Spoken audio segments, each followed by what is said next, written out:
The final one is that one. And I'll tell you how to break out of it.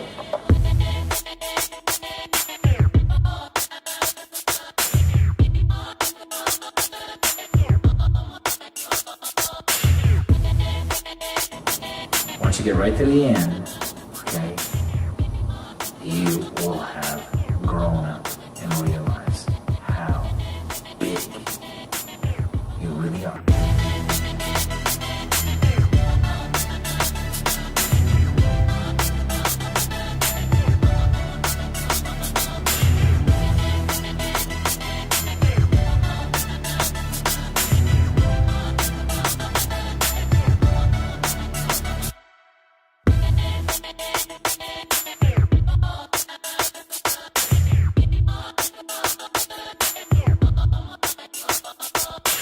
It's a commonly held misconception that the Earth is a spherical object that revolves around the Sun. But the fact is, of course, that the Earth is a circular dish surrounded by a barrier of ice. In 1543, the Polish astronomer Copernicus suggested the bizarre notion that the Earth is a round ball that circles the Sun. Consider this. Those who maintain that the Earth is a globe that spins suggest that people standing at the equator are being whirled around at approximately 1,000 miles an hour. They further maintain that the Earth is spinning around the Sun at a speed of 67,000 miles per hour, and that our Sun is supposedly racing around the center of our galaxy at some 600,000 miles per hour. And yet, you and I both know that on many days it's possible to stand outside without a single hair being messed up by the breeze. If you search the internet, and especially YouTube, you'll find plenty of videos like this claiming that it shows the Earth rotating. But as I'm going to show, there are in reality no videos anywhere actually showing a rotating or moving Earth. No real video anywhere. So let's start with this video that is often cited as video proof that the Earth rotates. Well, is this video real? And does it show that the Earth rotates? Well, it's kind of yes and no. The images of the Earth are real, but the rotating of the Earth is an illusion.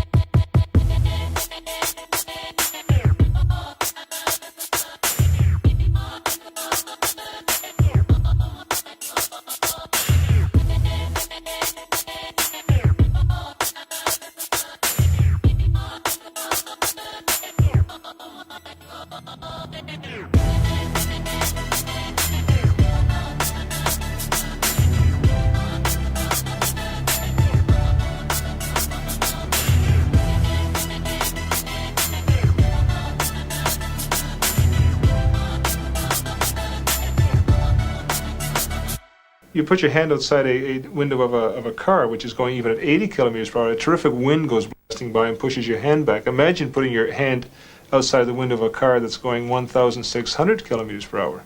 We just take your hand right off.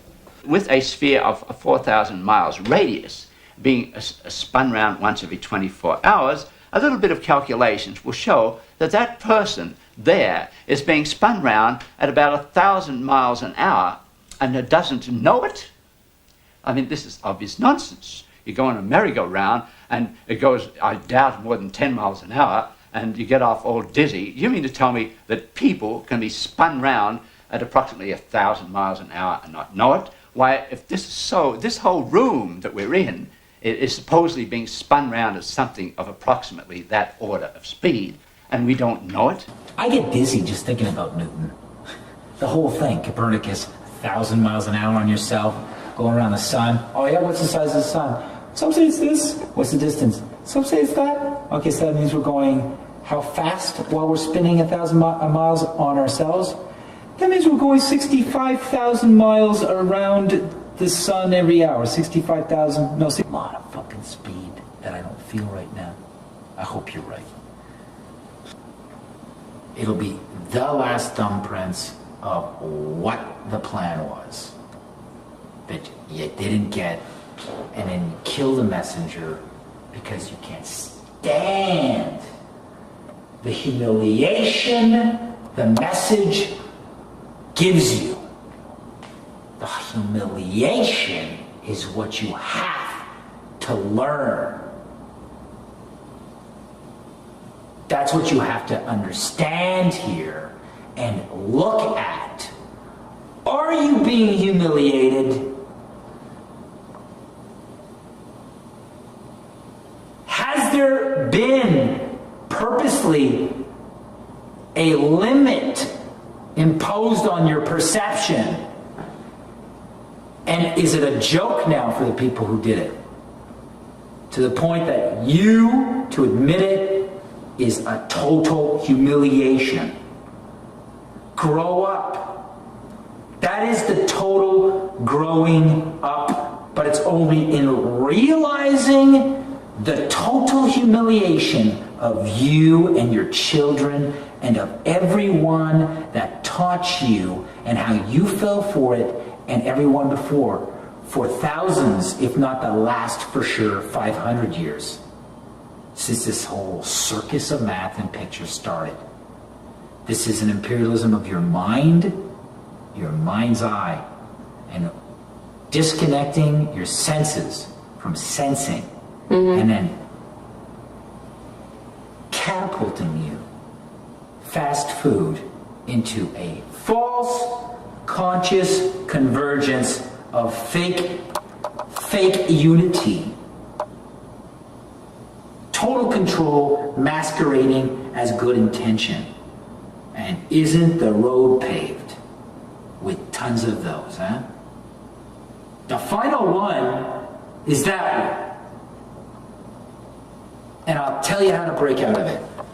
You don't see a curve when you're on a fucking sphere. You begin the humiliation process through researching, trying to prove me wrong. You will become more and more humiliated. And as you get more and more humiliated, if you do your research right to the end, okay?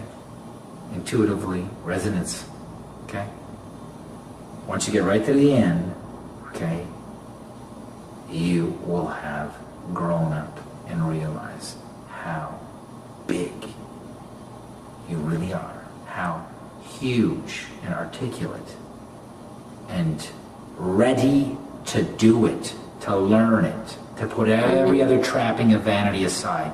Work at developing your senses into talents of auto-creative independence so that you can make harmony structures, not equality structures, harmony structures, not counterfeit, convergence, mass biochipping, convergence, consumption, festivity, nonsense, worldwide peace, because we're sick of the wars that the same people who are chipping us put us on. You know, this humiliation process can't be faked. It can't be a metaphor, because it isn't. If there was somebody who wanted to be a ball more than anybody else, it was me. And you know why? Because the more and more I started realizing that everything was just sort of a hole plugged with an equation here, a photo there. Want to finish your equation. Photo? Photo here, an equation there. Photo always from the same source. Or drawing. Painting. You know, pictures of the week, the timing, you know, like, hey, we're here now in space, and look what we did lately, and just sort of cultivate, you know, maintenance, cultivate, right? Cult. And this is an astrotheological cult, but deeper than anybody who's ever talked about that subject would really want to admit. Brainwashing. Seeing things that aren't there. This one even has fake stars added to the background.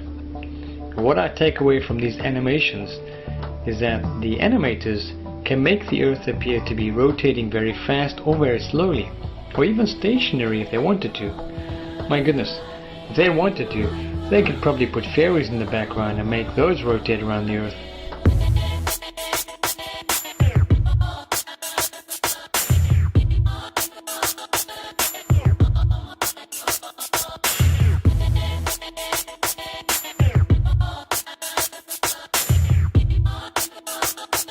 true explanation of these daily events is illustrated here. For simplicity, again consider 2 points on the equator separated by 12 hours, A and B, and assume the sun to be over the equator, as it is at the equinoxes. What is shown is a surface of rays coming from the sun which arrive tangential to the Earth's surface. All rays lying within this surface will strike the Earth and illuminate it. Those which are outside this surface will miss the Earth and continue on into space. As we would expect and require, only half of the Earth's surface is illuminated at any one time. As the sun moves clockwise in its orbit, daylight moves over the point A and the sun is seen to rise in the east. At the same time, the region of darkness moves over the point B, and the sun there is observed to set in the west. Although we have shown the situation when the sun is over the equator, the basic explanation is the same, wherever it is located.